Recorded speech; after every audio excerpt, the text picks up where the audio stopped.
जय हिंद everyone. I welcome you all to the daily class YouTube channel. English की series को continue करते हुए पार्ट्स ऑफ स्पीच में हम आ चुके हैं वर्ब के पार्ट 1 पे। बीच में मैंने एक और वीडियो आपके लिए अपलोड किया है, that is of S1 S2। उसको मैं सोच रहा हूँ कि उसे मैं रीफ्रेश करके अगेन डेफिनेटली दोबारा लॉन्च करूँगा, जिससे आपको बेटर क्लैरिटी हो पाए, क्योंकि उस वीडियो में सर्टेन इशूज़ हैं विच आई गॉट टू नो। तो ऐसा करेंगे, आप उसे रेफ़र कर सकते हो डेफ़िनेटली, लेकिन थोड़ा और इंटरेस्टिंग बनाते हुए वो वीडियो फिर से आ जाएगा। बीच-बीच में मैं क्या करूँगा, आपकी जैसे ये ग्रामर का पार्ट है ना, it requires a lot of efforts और इसकी पीडीएफ बनाने में देखो टाइम लगता है। So what will I do, आपको बीच-बीच में कॉम्प्रिहेंशन हो गया, है ना? आपको बीच में comprehension, close test, PQRS, S1 S6 और कुछ जो नई चीज़ें अभी इंट्रोड्यूस करी हैं यूपीएससी ने, लाइक S1 S2 जैसे मैंने बताया, है ना? और कुछ होमोनियम्स, है ना? तो ये चीज़ें हम डिस्कस करते रहेंगे बीच-बीच में, जिससे आपका इंग्लिश पढ़ने का रिदम ना टूटे। और आपकी जो ग्रामर है उसमें 3-4 वीडियोज़ अभी और बची हैं, जो कि ईज़िली बड़े ही आसानी से कुछ ही दिन में अपलोड हो जाएँगी। जैसे कि अभी वर्ब बची है, वर्ब के बाद हम आएँगे, आई बिलीव एडवर्ब हो गया है, then will go for preposition, conjunction and interjection. अब कंजंक्शन और इंटरजेक्शन एक में ही हो जाएगा, और फिर आपका टेंसेस बचेंगे और कुछ सर्टेन चीज़ें हैं जो कि मैं आपको प्रोवाइड कर दूँगा, like active, passive and direct, indirect, जो नरेशन होता है वो सारी चीज़ें। और एक टेंसेस पे कर लेंगे कि टेंस कैसे, क्या फंक्शंस ऑफ टेंसेस पे कर लेंगे। तो इस तरीके से, और एक हो गई आपकी क्वेश्चन टैग। तो इस तरीके से हम कंप्लीट ग्रामर अपनी यहाँ पर कर लेंगे, और साथ साथ में आपका जो रीडिंग का पार्ट है, ये देखो रीडिंग का पार्ट होता है आपका कॉम्प्रिहेंशन का, ये भी मैं साथ साथ में अपलोड करता रहूँगा, है ना? सो इंग्लिश के लिए जैसे मैंने पहले ही आपसे बोला है कि आप कंप्लीटली इस चैनल पे रिलाई कर सकते हो, तो डेफिनेटली आप कर सकते हो। Before your AFCAT exam, CDS तो बहुत दूर है, एफकैट से पहले कंप्लीट इंग्लिश इस चैनल पे आ जाएगी। और सीडीएस और एनडीए तो बहुत दूर है, ठीक है? उसके लिए तो प्रॉपर आपको रिवीजन का भी टाइम मिल जाएगा, और मैं ही कुछ ऐसा करूँगा जिससे आपको रिवाइज़ अच्छे से हो जाए यहीं पर चैनल पर ही। जिससे जैसे के लिए ग्रामर के आपके रूल्स कंबाइन करके एक वीडियो आ जाएगी, जिसमें हम बात कर लेंगे मोस्ट इम्पॉर्टेंट ग्रामर रूल्स की, लेकिन उससे पहले बेसिक्स, है ना? चलो बेसिक्स पर ध्यान देते हुए स्टार्ट करते हैं अपने वीडियो को। और शुरू करने से पहले अगेन, ये है मेरा व्हाट्सएप नंबर। अगर आपको कोई भी इशू है, आपका कोई क्वेरी है या फिर आपका कोई सजेशन है, you can text me here. और आपको अगर पीडीएफ चाहिए इस वीडियो की या फिर किसी भी वीडियो की, और जो वोकैबुलरी चल रही है उसकी पीडीएफ आपको चाहिए, तो वह वो मिलेगी आपको डेली क्लास टेलीग्राम चैनल पे, राइट? तो इसकी लिंक वैसे मैं प्रोवाइड कर दूंगा डिस्क्रिप्शन में, वहाँ से आप चैनल को ज्वाइन कर सकते हैं और अपनी पीडीएफ जो है उसे डाउनलोड कर सकते हैं, राइट? चलो शुरू करते हैं। तो सबसे पहले हम देखेंगे कि वर्ब जो होती है एक पार्ट्स ऑफ स्पीच है। अब इसको आइडेंटिफाई कैसे करें, कैसे आप एक अपनी वर्ब को आइडेंटिफाई कर सकते हो इजीली, क्या होती है। तो सबसे पहले उसके लिए ज़रूरी है कि आपको डेफिनीशन पता हो। आपको किसी भी पार्ट्स ऑफ स्पीच को आइडेंटिफाई करने से पहले आपको पता होनी चाहिए कि उसकी डेफिनीशन क्या है। जैसे हमने नाउन को देखा, प्रोनाउन देखा, एडजेक्टिव देखा, एडवर्ब देखा, अब हम देखेंगे in the same way verb. Verb क्या होती है? Verb is a word. अब ऑब्वियसली ये क्या होता है, एक वर्ड होता है। एक वर्ड ऐसा वर्ड होता है जो कि शो करता है एक्शन, जो कि दिखाता है कि क्या हो रहा है। हिंदी में पढ़ते होगे ना, वो जो काम कर किया जा रहा होता है या फिर हो रहा होता है, उसे हम वर्ब कहते हैं या फिर क्रिया कहते हैं, है ना? तो फिर आपकी जो वर्ब है, verb is a word that shows an action, action दिखाता है, और एक्सप्रेसेस अ स्टेट, कई बार स्टेट भी दिखाता है। अब ये क्या होता है मैं अभी बताऊंगा। और टेल्स व्हाट हैपेंस, कि यहाँ पर क्या हो रहा है। या तो एक्शन दिखाएगा, या फिर आपको दिखाएगा कि क्या होता है, या फिर क्या चीज़ है। ये कैसे होता है, लेट अस सी।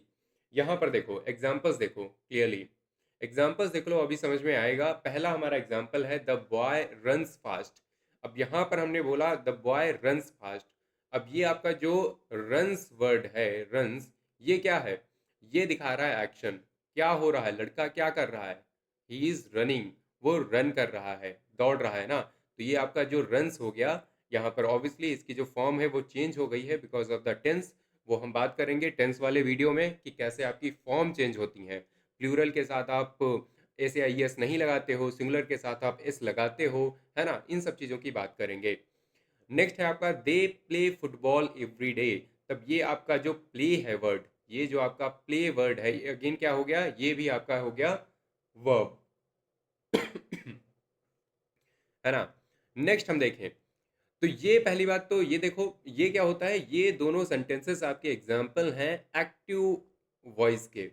वॉइस वाला चैप्टर वैसे तो हम लास्ट बाद में पढ़ेंगे, लेकिन अभी देख लो, देखो ये एक्टिव है। ठीक है, यहाँ पर क्या है कि आपका जो सब्जेक्ट है, आपका सब्जेक्ट यहाँ पर जैसे आपका सब्जेक्ट है द बॉय, यहाँ पर सब्जेक्ट है आपका दे। अब ये कर रहे हैं काम, ये अपना काम कर रहे हैं। नेक्स्ट वाले में देखना कि आपका जो काम है ना सब्जेक्ट पे किया जा रहा है। The window was broken by the wind. और विंड आई, उसने क्या किया? विंडो को ब्रेक कर दिया, है ना। विंडो को ब्रेक कर दिया। विंडो खुद ब्रेक नहीं हो रहा है, विंडो को ब्रेक किया जा रहा है। और अगेन आपका ये जो ब्रोकन है ये आपकी वर्ब हो गई, लेकिन ये किस में है? ये पैसिव वॉइस में है।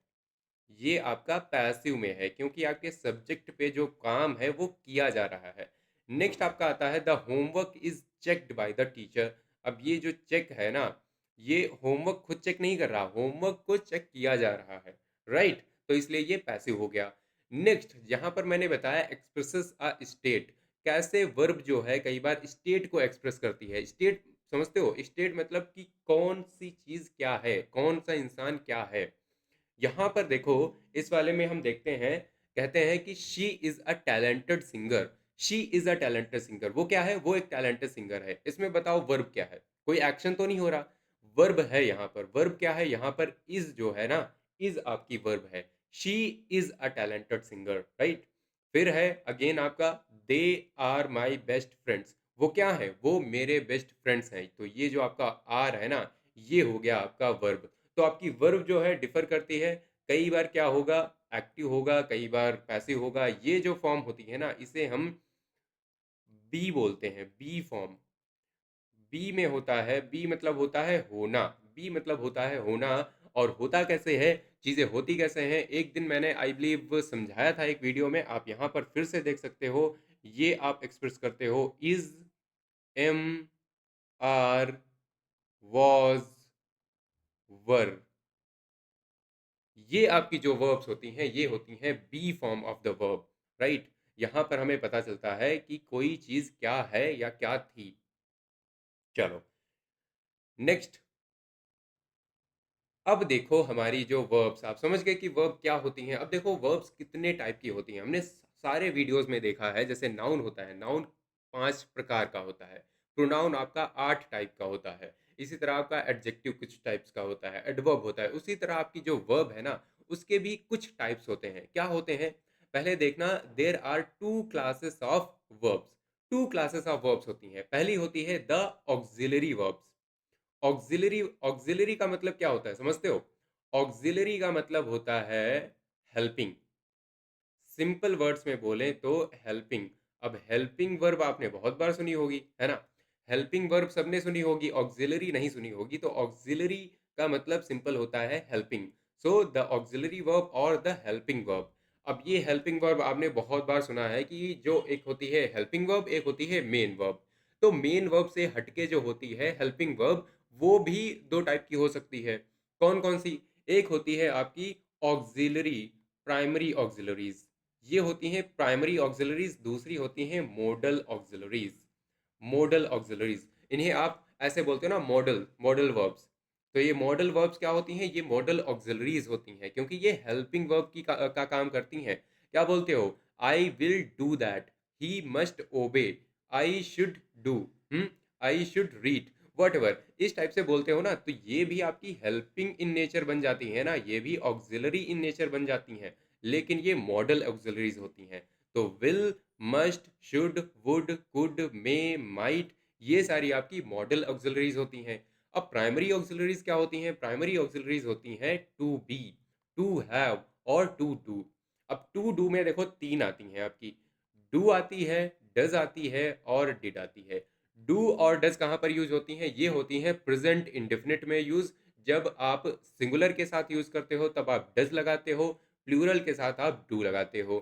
फिर आते हैं पास्ट इंडेफ़िनिट में, पास्ट इंडेफ़िनिट में जब हम आते हैं तब यहाँ पर हम डिड लगाते हैं। क्लियर है? इसके बाद टू बी देख लो, टू बी क्या होता है? टू बी आपका होता है होना, कि क्या चीज़ क्या है। I am, you are, you was, you were, है ना? यू वर होता है। सो इज़ हो गया, एम हो गया, आर है, वॉज़ है, वर है, बीन है, बीइंग है, ये सारे आपकी टू बी प्राइमरी ऑक्सिलरीज होती हैं। टू हैव की बात करें तो फिर हम हैज़ बोल देंगे, हैव बोल देंगे या फिर हैड बोल देंगे, राइट? तो ये आपकी होती हैं टू बी, टू हैव और टू डू, ये सारी होती हैं आपकी प्राइमरी ऑक्सिलरीज। उसके बाद आती हैं मॉडल ऑक्सिलरीज और ये दोनों मिला के बनती हैं हमारी ऑक्सिलरी वर्ब्स। ये तो काफ़ी सिंपल है, इनसे रिलेटेड कुछ रूल्स होते हैं मॉडल ऑक्सिलरीज के, ये हम नेक्स्ट वीडियो में देखेंगे। तब तक दूसरी बात देखो, एक तो ऑक्सिलरी हो गई, अब दूसरी देखो रेगुलर या फिर ऑर्डिनरी वर्ब्स होती हैं, जिन्हें आप मेन वर्ब बोलते हो। कई बार इन्हें हम क्या बोलते हैं? मेन वर्ब्स, है ना? इन्हें हम मेन वर्ब्स बोलते हैं। ये जो मेन वर्ब्स होती हैं, इन्हें आप रेगुलर या फिर ऑर्डिनरी वर्ब्स बोलते हो। इनके अंदर भी 2 टाइप की होती हैं। एक होती हैं आपकी फाइनाइट वर्ब्स, दूसरी होती हैं इनफाइनाइट वर्ब्स। पहली होती हैं फाइनाइट वर्ब्स, दूसरी होती हैं इनफाइनाइट वर्ब्स। अब देखो, सिंपल सी बात है, फाइनाइट और इनफाइनाइट में क्या डिफरेंस होता है? फाइनाइट और इनफाइनाइट में क्या अंतर होता है? ये होता है कि फाइनाइट वर्ब्स जो होती हैं, they can act as the main verb, they can act the as the main verbs. तो आपकी जो मेन वर्ब जो आप बोलते हो ना, कई बार जो आप मेन वर्ब बोलते हो वो एक्चुअली में आपकी फाइनाइट वर्ब्स होती हैं, ठीक है? जिनको हम वर्ब मानते हैं कई बार, लेकिन आपकी बहुत सारी और भी वर्ब्स होती हैं और अदर भी क्लासिफिकेशंस होते हैं, उनको भी देखेंगे। जैसे कि ट्रांजिटिव और इंट्रांजिटिव होता है और ये क्वेश्चन आपका आता है, ये क्वेश्चन आपका पार्ट्स ऑफ स्पीच आइडेंटिफिकेशन में आता है, तो वो भी देखेंगे। सो फाइनाइट वर्ब्स होती हैं, they can act as the main verb and they change their form according to tense, number और पर्सन। अब ये जो होती है ना वर्ब्स, देखो फाइनाइट वाली अभी देखोगे तो उसमें देखोगे कि आप वो चेंज नहीं होती हैं, उनकी जो फॉर्म है वो चेंज नहीं होती है। कैसे नहीं होती है अभी देखेंगे, लेकिन फाइनाइट की क्या होती है? चेंज हो जाती है। जैसे कि लिए मैंने सिंगुलर यूज किया, शी प्लेज क्रिकेट, मैंने बोला शी प्लेज क्रिकेट और दे प्ले क्रिकेट, देखो चेंज हो गया ना। यहाँ पर हमने एस लगाया, यहाँ पर नहीं लगाया। क्यों नहीं लगाया? क्योंकि ये हमारा प्लूरल है, प्लूरल में हम एस या एस नहीं लगाते हैं, सिंगुलर में हम एस या एस लगाते हैं, राइट? और यहाँ पर सिंगुलर में हमने नहीं लगाया। तो ये आपकी हो गई फाइनाइट वर्ब्स। अब रेगुलर या ऑर्डिनरी वर्ब्स का एक और सेकंड क्लासिफिकेशन होता है, that is non finite verbs. अब नॉन फाइनाइट वर्ब्स किस तरह से होती हैं? They can not be the main verb alone in a sentence, ये अपने आप अकेले मेन वर्ब का काम नहीं कर सकती हैं। क्यों नहीं कर सकती हैं अभी देखोगे। They do not change their form with tense, number और पर्सन, ये अपनी जो फॉर्म है उसे चेंज नहीं कर सकती हैं, करती हैं। कोई भी टेंस आए, पास्ट में ले लो, प्रेजेंट में ले लो, फ्यूचर में ले लो, नंबर कोई भी आ जाए, पर्सन कोई भी आ जाए, प्लूरल हो सिंगुलर हो, कोई फर्क नहीं पड़ता इन्हें, ये जैसी हैं वैसी ही रहेंगी। ठीक है? अब इनके अंदर आती हैं 3, कौन कौन सी? इन्फिनेटिव्स, जिरंट्स और पार्टिसिपल्स। अब इनको देखो ध्यान से और ये वाली डेफिनेशन अपने ध्यान में रखना कि ये कभी भी मेन वर्ब की तरह काम नहीं कर सकती हैं और ये कभी भी अपनी फॉर्म चेंज नहीं करती हैं। अब पहले शुरू करते हैं हम जिरंट से। ये क्या होते हैं? ये देखो काफ़ी कन्फ्यूजन होता है ना, जिरंट्स क्या होते हैं, इन्फिनेटिव्स क्या होते हैं, पार्टिसिपल्स क्या होते हैं, सब कुछ समझ में आ जाएगा। जिरंट इज अ वर्ब, एक वर्ब होती है प्लस आईएनजी लगी होती है। एक वर्ब होती है, सिंपल सी वर्ब होती है, जैसे स्विम करना एक वर्ब है, रीड करना एक वर्ब है, वॉक करना एक वर्ब है। हमने आईएनजी लगा दी, स्विम को हमने स्विमिंग बोल दिया, रीड को हमने रीडिंग बोल दिया और वॉक को हमने वॉकिंग बोल दिया। लेकिन यहाँ पर अब ये जो चेंज हुई है ना, इनको हमने वर्ब प्लस आईएनजी लगा के क्या बना दिया है? जिरंड बना दिया है। और ये अब देखो वर्ब रही नहीं, now they are being used as a noun, ये नाउन की तरह यूज हो रही हैं। जैसे के लिए swimming is a good exercise, क्या यहाँ पर कोई मैं नाउन लिख सकता हूँ? डेफिनेटली लिख सकता हूँ, है ना? डेफ़िनेटली यहाँ पर कोई मैं नाउन भी यूज़ कर सकता हूँ। I enjoy movie, I enjoy reading, कुछ भी कर सकते हैं। तो यहाँ पर ये नाउन की तरह यूज़ हो रहे हैं। Walking is healthy, fruits are healthy. कुछ भी आप चेंज कर सकते हैं ना, नाउन नाउन लिख सकते हैं इनकी जगह पर। तो एक एक और ट्रिक होती है, देखो पहली तो आपको डेफ़िनिशन पता है कि जेरंड क्या होता है, वर्ब प्लस आईएनजी होता है। दूसरा ध्यान में रखना आपने, क्या आप उस पर्टिकुलर वर्ड को क्या उस पर्टिकुलर वर्ड को जो कि आपका वर्ब प्लस आईएनजी की फॉर्म में आया है, क्या उसे आप नाउन में रिप्लेस कर सकते हो? अगर आप कर सकते हो तो बिल्कुल सही है, तो फिर वो जेरंड है। नेक्स्ट आते हैं, नेक्स्ट क्या है आपका इन्फिनिटिव। इन्फिनिटिव तो बहुत ही ईज़ी होता है, क्योंकि ये थोड़ा-सा इन्फिनिटिव देखो आपका टी भी आया है इसमें, टी आया है, इसे ध्यान रखना। इन्फिनिटिव जो होता है is to plus base form. Base form से मतलब है कि फर्स्ट फॉर्म। फर्स्ट फॉर्म हमेशा यूज़ होती है। जैसे के लिए वांट है तो वांट आएगा, ईट है तो ईट आएगा, ना कि टू ईटन आएगा, राइट? आपका हमेशा बेस फॉर्म यूज़ होगा। जैसे के लिए टू ईट होगा सही, अगर आप टू ईटन कर दो जो कि थर्ड फॉर्म होती है, दैट इज रॉन्ग, राइट? तो infinitive is to plus base plus आपकी form of a verb, and it can act as a noun, adjective और एडवर्ब। ये नाउन की तरह भी काम कर सकती है, एडजेक्टिव की तरह भी काम कर सकती है और एडवर्ब की तरह भी। I want to eat, I want this shirt. She likes to dance. She likes him. He came to help. He came for this particular work. कुछ भी बोल सकते हैं यहाँ पर, राइट? तो ये जो आपके वर्ड्स हो गए यहाँ पर, ये इनको अगर हाईलाइट करें, to eat, to dance and to help, ये हो गए आपके इन्फिनिटिव्स। चलो, अब हम बात करते हैं पार्टिसिपल्स की। लेट अस सी क्या कहते हैं हमारे पार्टिसिपल्स। पार्टिसिपल्स क्या कहते हैं? A participle is a verb form used as an adjective. It can be present participle. Present participle आपका होता है verb plus ING. Past participle आपका होता है ईडी लगा होगा, ईएन लगा होगा या अदर फॉर्म लगा होगा। मेनली आप समझ सकते हो कि यहाँ पर थर्ड फॉर्म होती है, वर्ब की थर्ड फॉर्म होती है, थर्ड फॉर्म ऑफ वर्ब। ठीक है, उसे हम पास्ट पार्टिसिपल कहते हैं। यूज कैसे करेंगे देखना, ये आपका एडजेक्टिव की तरह काम करता है। एडजेक्टिव क्या होता है, आपने देख रखा है लास्ट वीडियोस में। एडजेक्टिव आपका वो होता है जो नाउन से पहले आए, है ना, जो नाउन को क्वालिफाई करे, डिफाइन करे, डिस्क्राइब करे, उसे हम एडजेक्टिव बोलते हैं, राइट? उसे हम एडजेक्टिव बोलते हैं। यहाँ पे देखो, यहाँ पे हमने एग्जाम्पल में यूज किया है the laughing child is happy. Child आपका एक नाउन है, ये आपका एक नाउन हो गया। नाउन से पहले आपने एक वर्ड यूज किया है, that is adjective, should be adjective. लेकिन ये एडजेक्टिव क्यों नहीं है? क्योंकि ये क्या है, ये आपका एक वर्ब में आईएनजी लगाई गई है, इसलिए ये प्रेजेंट पार्टिसिपल हो गया, प्रेजेंट पार्टिसिपल, राइट? फिर है the broken glass is on the table. The broken glass is on the table, मतलब ग्लास से पहले ब्यूटीफुल ग्लास बोल सकते थे, एडजेक्टिव प्लस नाउन हो जाता। लेकिन आपने यूज किया है ब्रोक की थर्ड फॉर्म ब्रोकन, मतलब ये लास्ट आपकी जो थर्ड फॉर्म है ना वर्ब की, वो यूज हुई है। The broken glass is on the table, past participle हो गया।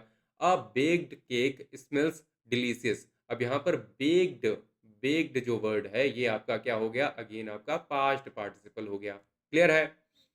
नेक्स्ट बढ़ते हैं। अब एक और वर्ड आता है, एक और आपका आता है आइडेंटिफिकेशन में, ट्रांजिटिव और इनट्रांजिटिव। ट्रांजिटिव और इनट्रांजिटिव आता है, ठीक है? और ये आपको वहाँ पे आइडेंटिफाई करना होता है। कई बार ऑप्शंस भी आए हैं आपके आइडेंटिफिकेशन में, यूपीएससी ने दिए हैं। तो ये भी देख लो कि ट्रांजिटिव और इनट्रांजिटिव में डिफरेंस क्या होता है।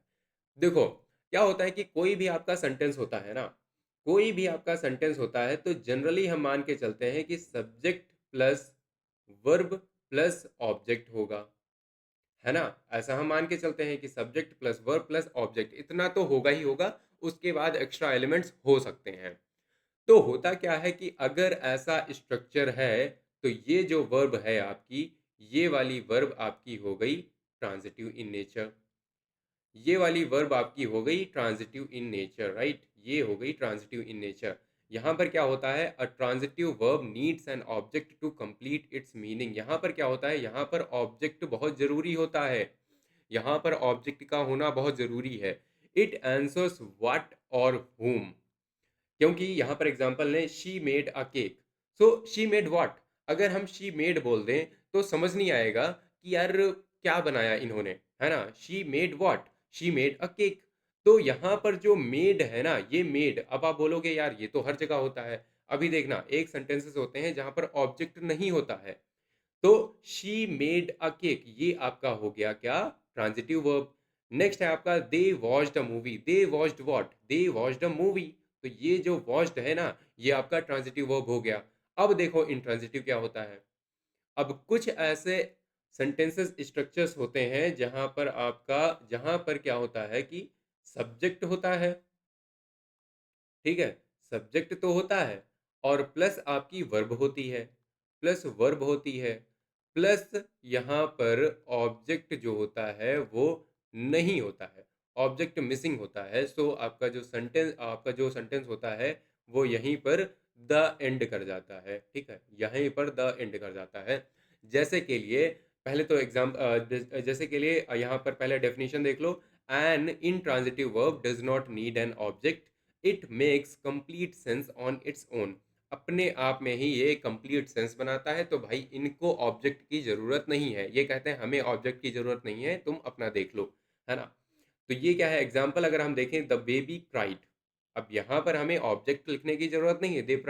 बेबी क्राइड ऑन वॉट, या फिर जो भी है ना? एक्स्ट्रा कुछ भी लिखने की ज़रूरत नहीं है, सेंस बना रहा है अपने आप में। तो ये आपका हो गया इंट्रांजिटिव वर्ब। फिर है birds fly, birds fly, that's it.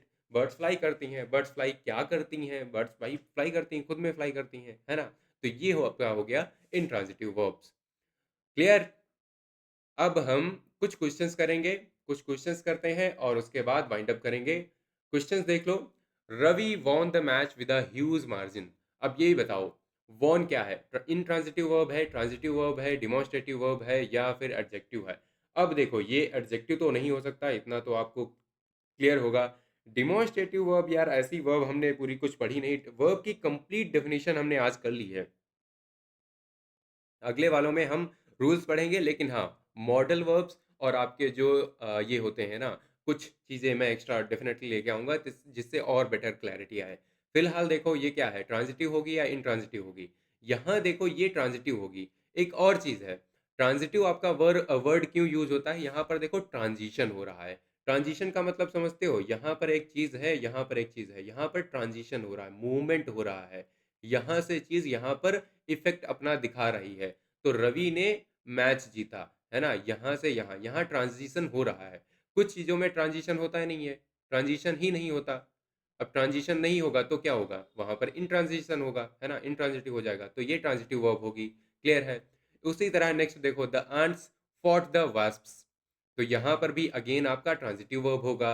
Next हम यूज़ करें the artist pranced around the stage singing enthusiastically। अब ये जो आपका प्रांस्ट, पहली बात तो ये जो है वर्ड आपका, ठीक है, ये क्लियर है, थोड़ा-सा क्लियर है आपका कि नाउन नहीं है, एडजेक्टिव नहीं है, एडवर्ब नहीं है, वर्ब ही है। मीनिंग क्या होती है? मीनिंग होती है, कई बार अगर माइकल जैक्सन को देखा होगा या फिर बहुत से सिंगर्स होते हैं, वो जब गाना गाते हैं ना, तो वो थोड़ी-सी उछल-कूद करते रहते हैं साथ-साथ में, अपने ही गानों पे थोड़ा डांस करते रहते हैं। तो उसे कहते हैं प्रांस करना, प्रांस्ड, राइट?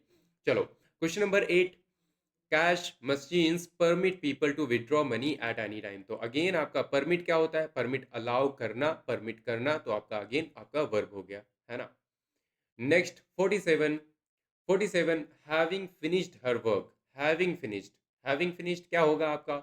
ऑक्सिलरी वर्ब होगा? नो। एडवर्ब होगा? नो। कंजक्शन भी नहीं होगा, क्या होगा? पार्टिसिपल होगा, है ना? पार्टिसिपल होगा। हैव का हैविंग कर दिया है। Next, when he reached the department the officials had left for the meeting। had left आपका क्या होता है? Past tense, dependent clause, independent clause? बिल्कुल भी नहीं। देखो ये वैसे टेंस का है, इसका मैं आपको पढ़ाऊंगा, ये वाला नेक्स्ट वीडियो वैसे आएगा, लेकिन यहाँ पर आपको पता होगा कि हैड प्लस वर्ब की थर्ड फॉर्म कहाँ पर आती है? पास्ट परफेक्ट वर्ब में आती है, दैट्स इट। नेक्स्ट है he has offered, he has offered, has plus verb की थर्ड फॉर्म कहाँ आती है? परफेक्ट टेंस में आती है। हालांकि टू बी वेरी प्रिसाइज अगर बोलें तो फिर प्रेजेंट परफेक्ट में आती है ना? प्रेजेंट परफेक्ट टेंस में आती है, that's it. 88, the building is very ancient. अब ये क्या है? क्या ये ट्रांज़िटिव है, इंट्रांज़िटिव है, फ्रेज़ल है या ऑक्सिलरी है? तो सिंपल सी बात है, मैंने बताया था आपको ये ऑक्सिलरी वर्ब है और उसमें भी प्राइमरी ऑक्सिलरी है, राइट? चलो, तो ये था हमारा वर्ब का पहला सेशन। वर्ब की आई बिलीव 3 क्लासेस हो जाएँगी। बिल्कुल बने रहना, ठीक है? चैनल को सब्सक्राइब करो और वीडियो को लाइक करो और देखते रहो और बाद में रिवाइज़ भी करना। रिवाइज़ करना इज़ वेरी, वेरी इम्पोर्टेंट, क्योंकि कई बार क्या होता है कि इस ऑनलाइन लर्निंग ने हमें इस टाइप का बना दिया है कि हम केवल वीडियोज़ पे डिपेंड हो जाते हैं। तो उसके बाद आप बुक से पढ़ो, अपना खुद का दिमाग ज़रूर लगाओ। तो उसके लिए डेफ़िनेटली आपको क्या करना है, आपको टेलीग्राम चैनल पे जाना है और पीडीएफ डाउनलोड करनी है और इस चैनल को आपको सब्सक्राइब भी कर लेना है ना? डिपेंड्स ऑन यू, अगर आप करना चाहते हो तो। और मिलते हैं अगले वीडियो में। Till then bye bye, take care, जय हिंद।